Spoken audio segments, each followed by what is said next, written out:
Have you ever thought about visiting or living in a country where drinking water in the street can lead to a fine or even jail time?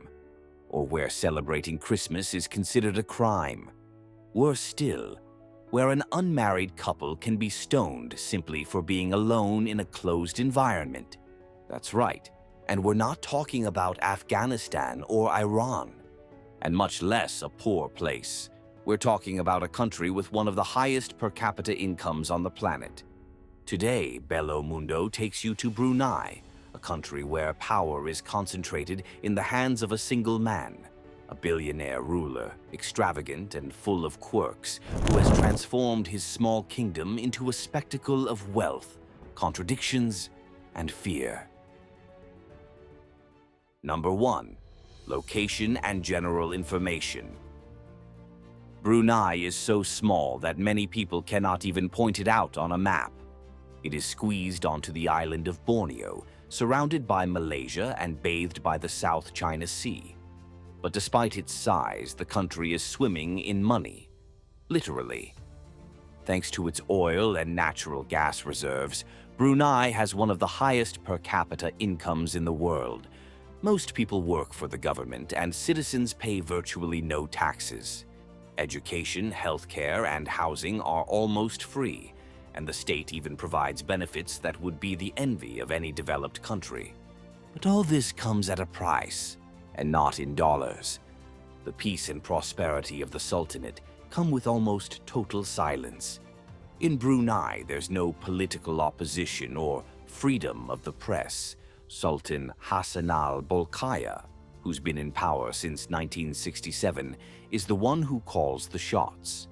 In other words, the country is an absolute monarchy, and when we say absolute, we mean it in the literal sense of the word. The Sultan is head of state, prime minister, minister of defense, finance, and even foreign affairs. Everything goes through him. And the curious thing is that, for many people, this is not even a problem. The government guarantees stability, oil money sustains the population, and as long as no one challenges the system, life goes on peacefully. But it is precisely in this balance between wealth and obedience that the contrast lies. Behind the golden mosques and overly clean streets, there is a country where luxury is the privilege of the few, and freedom is a concession that can be taken away at any moment. Number 2. The laws of faith and fear. To understand Brunei's laws, one must first understand what guides the Sultan's mind. The country lives under Sharia, the Islamic religious code that mixes faith and politics. But what in other Muslim countries is only partially applied, in Brunei has become state law, and one of the most rigorous possible. In 2014, Sultan Hassan al-Bolkiah announced that the country would live entirely under Islamic law. According to him, it would be a return to the original values of Islam. In practice, this changed the entire daily life of the country.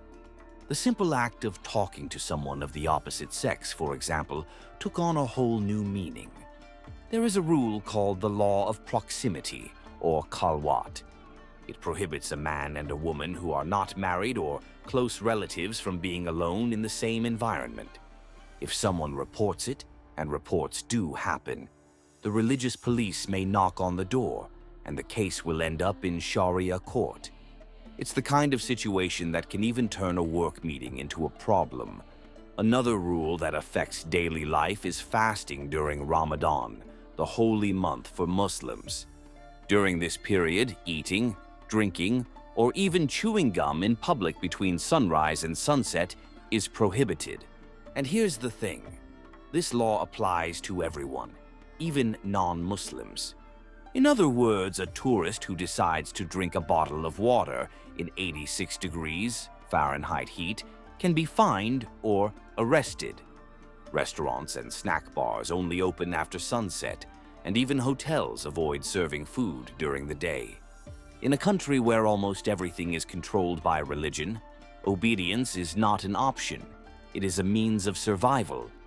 Those who follow the rules live in peace, Those who try to deviate face the weight of faith transformed into law. Number 3. The religious rules of everyday life. Living in Brunei means learning to measure every gesture. The country is Muslim, and almost anything that deviates from this norm is seen as an affront. But what is really striking is how religious rules blend into everyday life, defining everything from what you wear to what you can celebrate.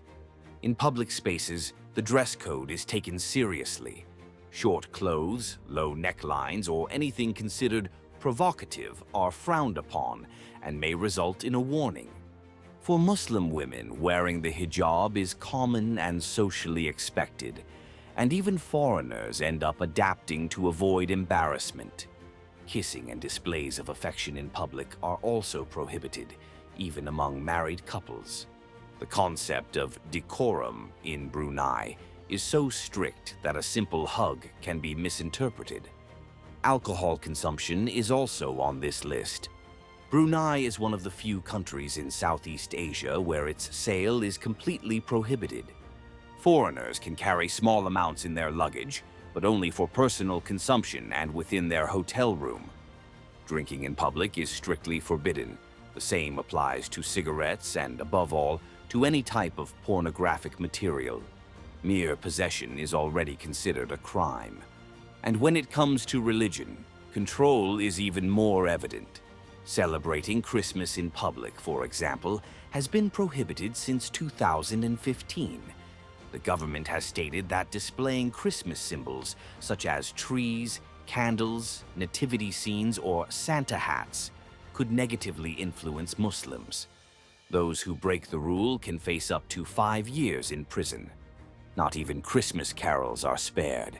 Churches can celebrate discreetly, but only with authorization and within their premises. To outsiders, all this sounds extreme. But for those born there, following these rules is part of life. And in this system of faith and surveillance, any slip-up can be interpreted as a sin or a crime. Number 4. The most severe laws. So far, the rules already seem harsh, but Brunei's Sharia penal code goes far beyond everyday prohibitions. It provides for punishments that, to us, sound unthinkable.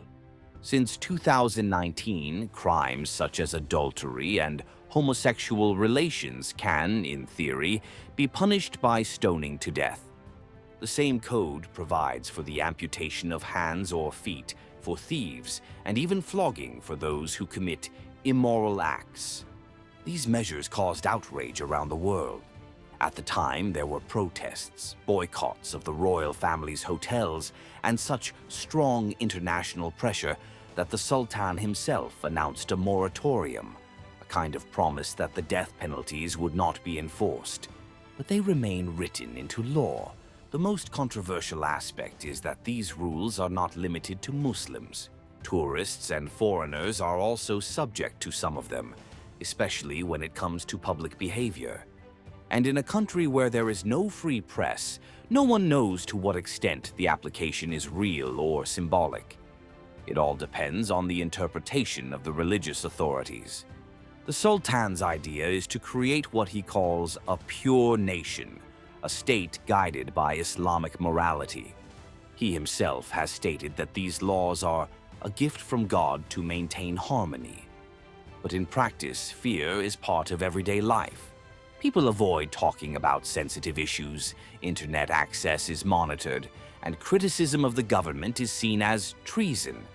Brunei is one of the few places in the world where religion, politics, and punishment are mixed into a single system.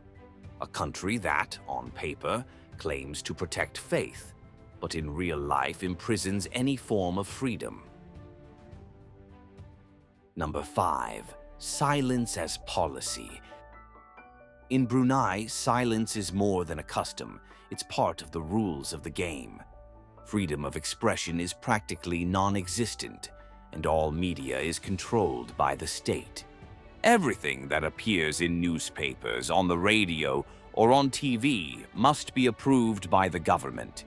Any criticism of the Sultan, the royal family, or religion can become a police matter.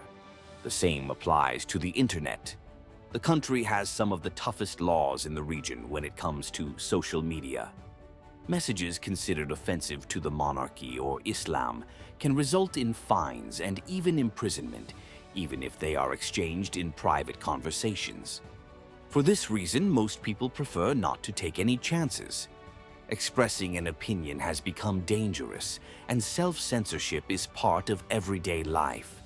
The government uses the image of a kingdom of peace to keep everything under control.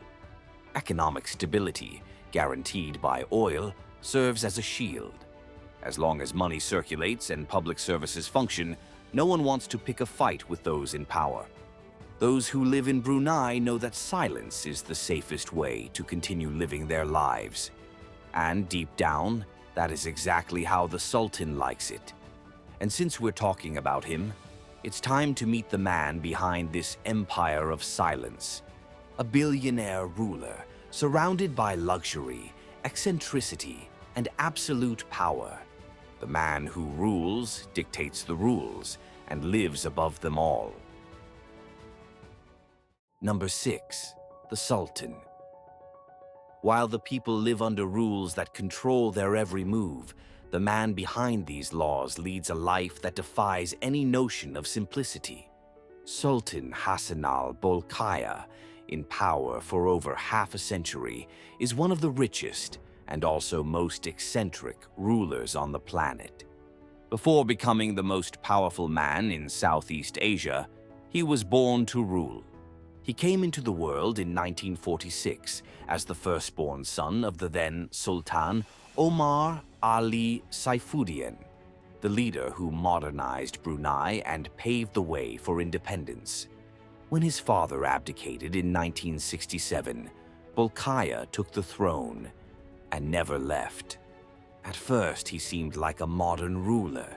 He studied in England, had a Western education, and promised to open the country to the world. But over time, what seemed like modernization turned into control. The Sultan created a state where everything revolves around the monarchy, and every technological advance also serves to better monitor the population. Oil did the rest. The discovery of large reserves in the 70s transformed Brunei into one of the richest countries on Earth. While its neighbors faced crises and dictatorships, the small sultanate accumulated an endless fortune. And who controlled all of this? He himself. The Sultan became head of state, prime minister, minister of finance, defense, and foreign affairs. Nothing happens without his approval. Under the command of this modern king, Brunei became a case apart. A tiny country with medieval laws, plenty of luxury, and little freedom. And since we're talking about power, it's time to talk about money, because this man's lifestyle is anything but simple. Number 7. Luxury. To begin talking about luxury, we need to talk about the palace where he lives, the Istana Nurul Iman, which is a colossus. It has more than 1,700 rooms, 200 bathrooms, endless gardens, and a garage that looks like an automotive museum. Inside, there is a collection of more than 7,000 cars, valued at around $5 billion. Among them is the famous Rolls-Royce Silver Spur 2, entirely plated in 24-karat gold, the most expensive royal car in the world, made especially for the family's wedding. And when he's not on the road, he's in the sky. The Sultan has a private Boeing 747, a veritable flying palace, decorated with gold and marble. They say the interior was renovated with over $100 million in luxury finishes, just to ensure that every detail shines as brightly as its owner. But it's at the parties that things get really unbelievable. For his birthdays, the Sultan doesn't hire just any band. At one of the celebrations, he brought Michael Jackson for a private concert, set up in a stadium built especially for that purpose. Of course, Michael wasn't the only one. Other parties featured Whitney Houston, Elton John, Stevie Wonder, and several other names in world music, all playing just for royalty and a few guests. And the luxury isn't just on stage. There are reports that the Sultan spends around $20,000 on a haircut, and that the barber comes from London in a private jet with accommodation and daily expenses paid for by the crown. Number 8. The Sultan's Golden Empire. His palace is just the starting point for an almost endless list of properties and luxuries scattered across the globe. In addition to Istana Nurul Iman, he owns mansions in London, Los Angeles, and Paris. According to international reports, most of them are rarely used. They serve more as status symbols than as actual homes. There are even stories of entire hotels being reserved for months to receive royal guests or host private parties. Within Brunei, the level of ostentation is almost unbelievable. The Sultan owns a collection of luxury watches that would make any jewelry store look like a street market. Models from Patek Philippe, Audemars Piguet, Vacheron Constantin, and Rolex, all custom-made, many with precious stones and gold in minute details. Some say he never wears the same watch twice. And when it comes to horses, he is also at the top of his game. The royal family maintains elite stables with hundreds of thoroughbred horses, each treated with the same care as a jewel. The construction of the facilities and training centers alone cost millions of dollars. The same goes for the yachts and luxury boats, one of which was listed among the largest in the world, with marble suites and a private helipad. The irony is that Islam, the basis of the laws imposed by the Sultan, preaches modesty and simplicity. The Quran itself criticizes ostentation and reminds us that wealth should be used with balance and generosity. But in Brunei, it seems that this part has been forgotten in the footnotes. While the people avoid even a sip of water during Ramadan, the Sultan cuts his hair with $20,000 scissors. The feeling is that the Sultan of Brunei does not live in a country, but in a private universe, where everything must shine. And when I say everything, I mean everything. But now I want to know from you, which of these curiosities impressed you the most? Tell us here in the comments, and if you liked this content, leave your like and subscribe to the Bello Mundo channel. See you in the next episode.